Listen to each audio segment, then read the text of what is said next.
I think the day I got my commercial rating, they announced the 8 vacancies, one of which I got. What year was that? When was that? Oh, geez. How old were you then, do you think? I was about 30. 30? Is that when you started flying for Yeah. the Border Patrol? Yeah.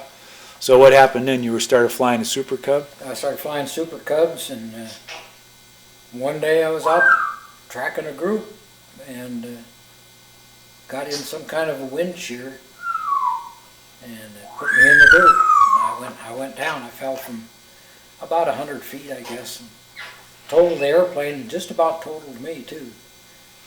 And what kind of injuries did you sustain? Oh, it broke my left ankle real bad. Broke my right ankle.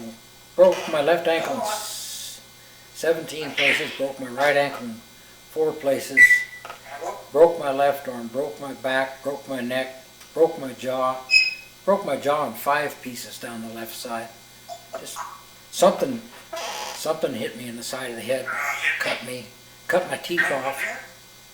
I had all my teeth, and it just chopped a couple of them right off.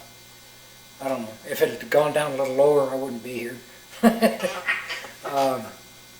It was pretty bad. It cut me all. I just had little lacerations all over. So how long did it take you to recover from that? About 3 years. I was in a wheelchair for a long time, year and a half or something like it. It seemed like a real long time.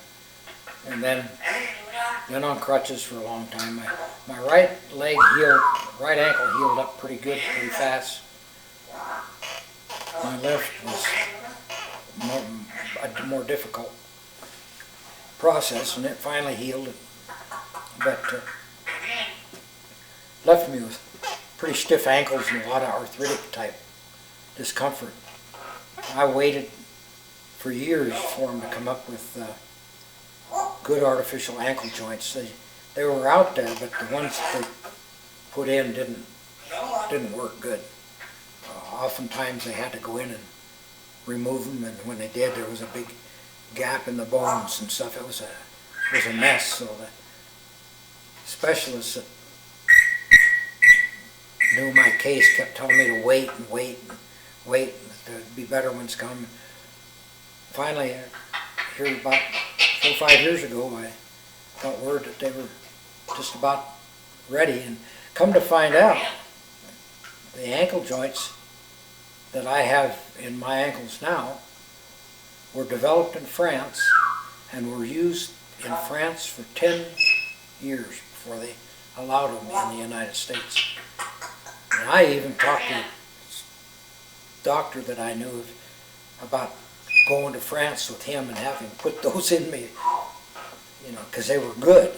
And of course, eventually they were brought here, and that's what I have now. But the FDA blocks that kind of stuff. For a lot of the times, I think it's just highly political. Well, it took you a long time to get over that. What did you do to adjust when you had such a huge change in your life? I mean, I started doing artwork. One thing, I always wanted to be a painter, you know, and a sculptor, so I started into that, and that kept me occupied.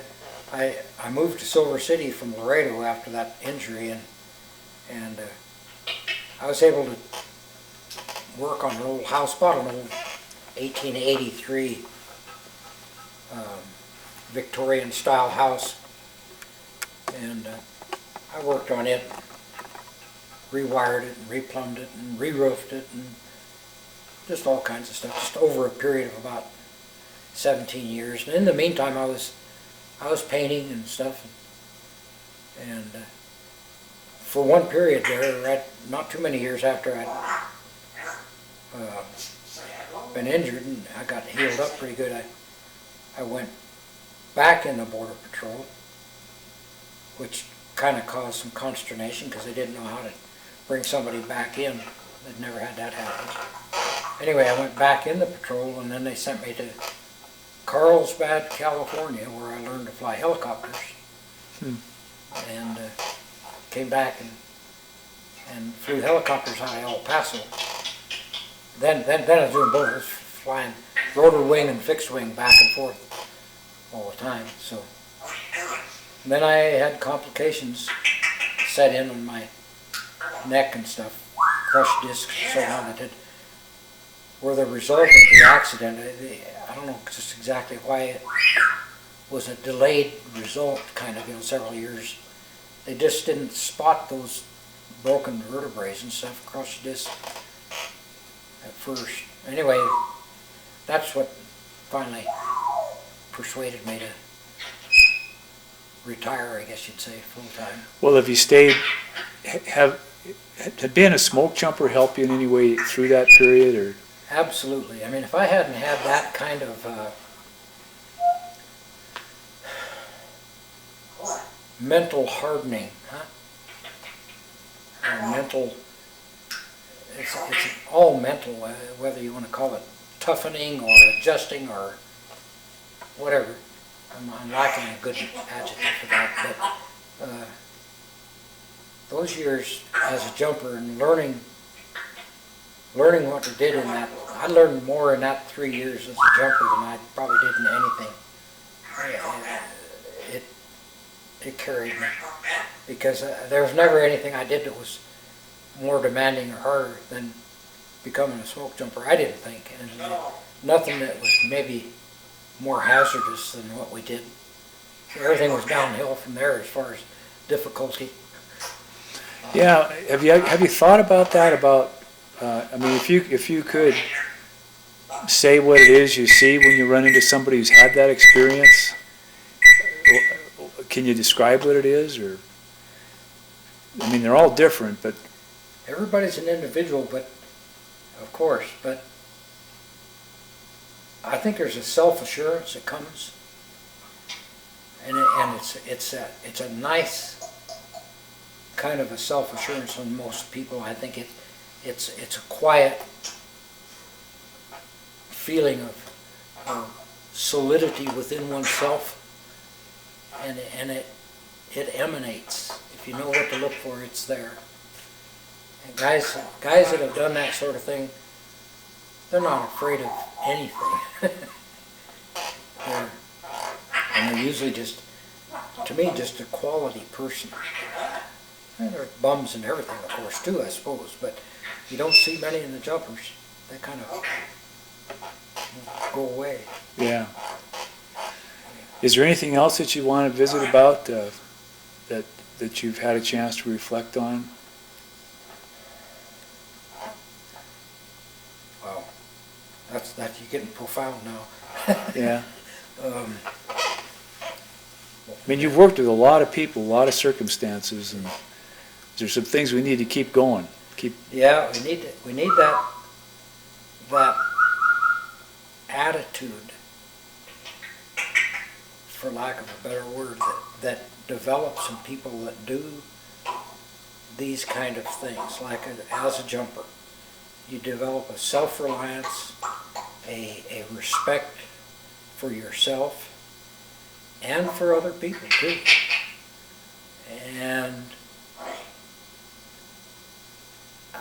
the people that I know from the jumpers